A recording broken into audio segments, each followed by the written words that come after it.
Got to start off here at the bottom. This is the public bathhouse by the edge of Lake McDonald. Lake McDonald's over there. And this is where you get your boat checked. Make sure there aren't any mussels or other invasive species on your kayak or canoe before you get in the water. My wife's car. I had to borrow it today because we had a surprise blizzard on April 16th. So that's the public bathhouse from the outside. Kind of scenic and cozy looking. I mean, if you were camping here and you're the only camper in the campground, which is down this road, there's a lot of campsites, by the way, and it is so crammed in the summer. But if you were here alone, like tonight, that bathhouse there would be like an oasis of comfort and joy and peace. That's Lake McDonald. It's the boat dock beach area. It's one of the most amazing views you could ever want to see, and a lot of people get their wedding pictures taken there.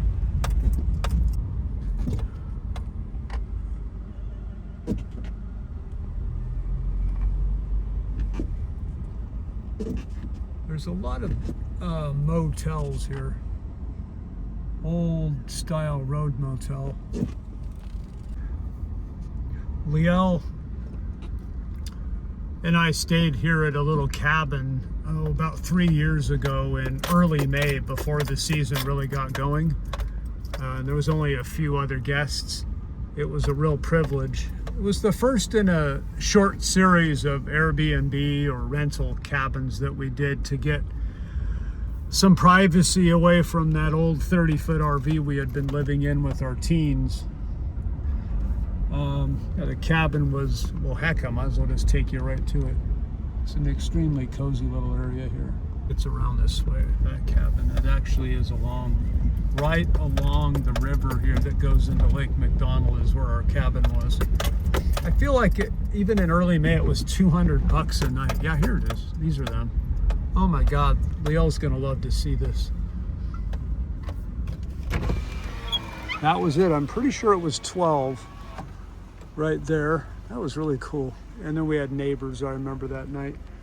And there's why I got the cabin. I mean, it's right on the river there.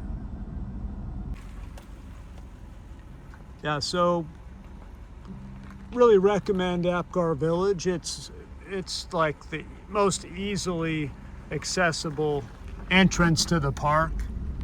I mean, it's not Logan Pass, it's not the Highline Trail, it's not Avalanche, but it's such a great base camp and place to start, and it's incredibly scenic, even though you've barely gotten into the park yet, which says a lot about how great the park is.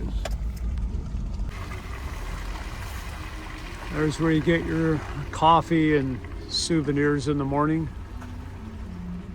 As I recall, that phone booth actually works right there at the Village Inn. So you got the cedar tree, the Village Inn, and there's a couple more I'll show you on the way out. But that payphone is a operating payphone if you have a good old calling card. And it's right on Lake McDonald.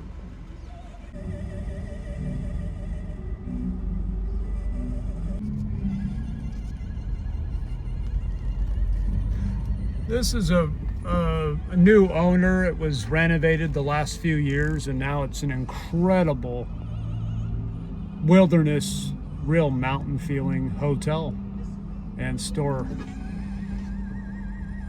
Wait, what the heck's opera doing on? Actually, I like it for this atmosphere. I'll leave it on. I didn't know how that got on there. Oh, it must be NPR. I don't know how that got on. I used to listen to that a lot. Not so much now. We just heard music of Pedro Villa-Lobos, Bachianas Brasileiras #5, for soprano and cellos. You got to get a wilderness permit. This is a good place to get it. This is pretty amazing because mid-April, really, I think most people here, even locals, put away their ice scrapers, their snow shovels, their gloves, boots. You know, it's time to move on. We've had a few days in the high 60s almost 70 at one point, and it looked like it was over. Well, that was a mistake. Contact me, Claire Minigan, at 406-243-4215. And let's go back to Highway 2 and to the town of West Glacier. My name is Chad Hoops.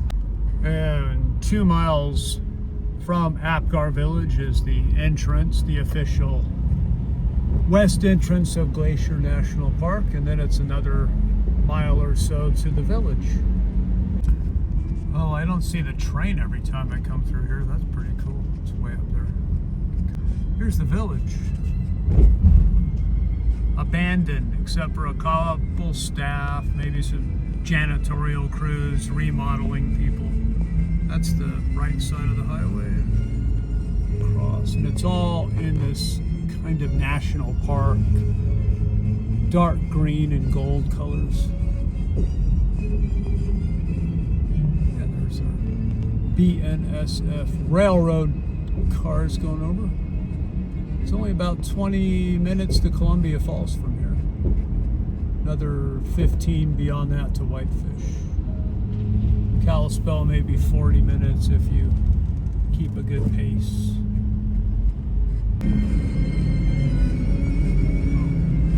Hungry Horse looking really cute and cozy tonight. Wow.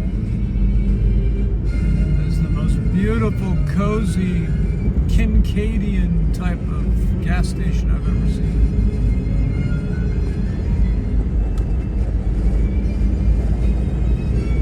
There's a sign there of anybody needs a good dose of goat yoga.